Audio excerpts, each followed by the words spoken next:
Knowing that something is bad or harmful for us isn't the same as having the skills or the energy to do without that thing or multiple things when we face tough times.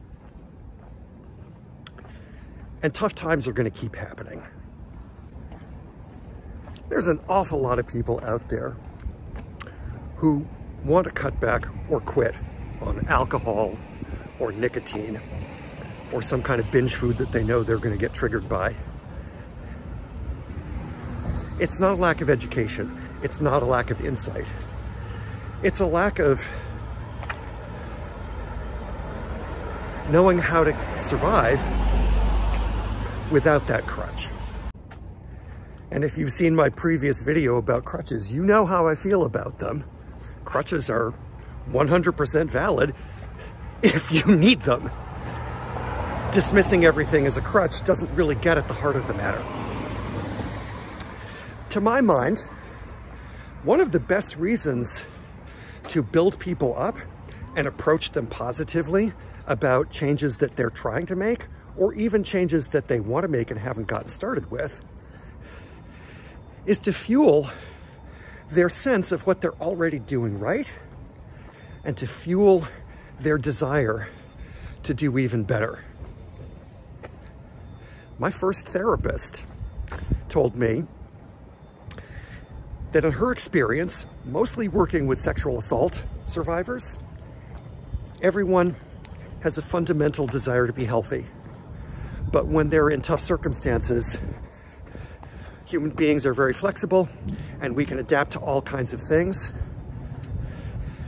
Some of the big trouble arises when we're no longer in that same situation, but we don't know how to let go of the behavior that kept us safe at the time when we needed it. We associate that with safety. We associate it with being able to thrive at all. And sometimes it's our very desire to thrive and stay safe that blocks us from taking those risky steps into the unknown and giving up the thing that used to help us. And a lot of people have really strong inner critics. A lot of people, especially many of the people who are caught in situations where they're leaning on a substance or a behavior to cope. They're not having an easy time letting go of that thing because their inner critic keeps trying to sabotage them. And the risk of coming along and saying, well, you know better. I mean, the Surgeon General's report came out in 1964 and it said that cigarettes are dangerous. Yeah, great.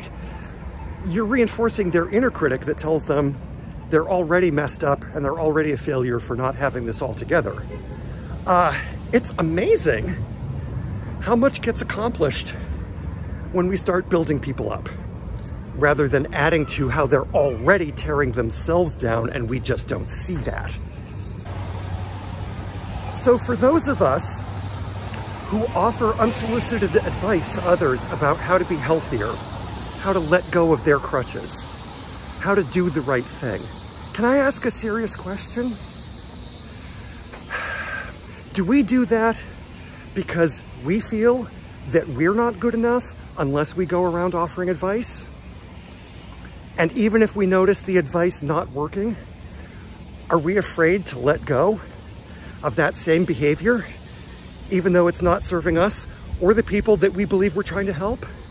Are we the ones who have an unaddressed addiction, an unaddressed crutch that we no longer need, but that we can let go of? Have we tried taking a step into the positive side of things and seeing if that works better for the people that we supposedly are trying to help, or even for ourselves? My experience has been that it was a pretty transformative thing in my own life to attempt to put less pressure on myself and less pressure on others, and to get more into the reward cycle. And I understand the fear that being too kind rewarding people too much will promote laziness, will allow them to stay stuck. It's not that that's never true. It's just that the flip side has merit as well. And I want to know, are we afraid to go there? Is that what's holding us back? Are we the ones telling other people that they're stuck because we feel stuck having to give that message over and over? Even if only on a provisional basis, I believe in your ability to hear what I'm saying and give it a shot if you haven't already. I'm not guaranteeing you perfect success. I'm not guaranteeing you that it will always work. I'm not guaranteeing you that it will feel good to change. Just asking you, consider it, because human beings are adaptable and flexible. And sometimes we paint ourselves into corners that work in one part of our life and no longer serve us at some other part. And even those of us who believe we're doing well, if we're experiencing a compulsion to correct other people, what's that compulsion about? What's that compulsion about? And can we fix it for ourselves as part of being beneficial to others? I just want to know. And I kind of think I know the answer for myself, but of course, I'm sitting here giving you advice too. I'm hoping that the fact that you clicked on this to start with meant that you had some interest in hearing what I had to say. Hope it works.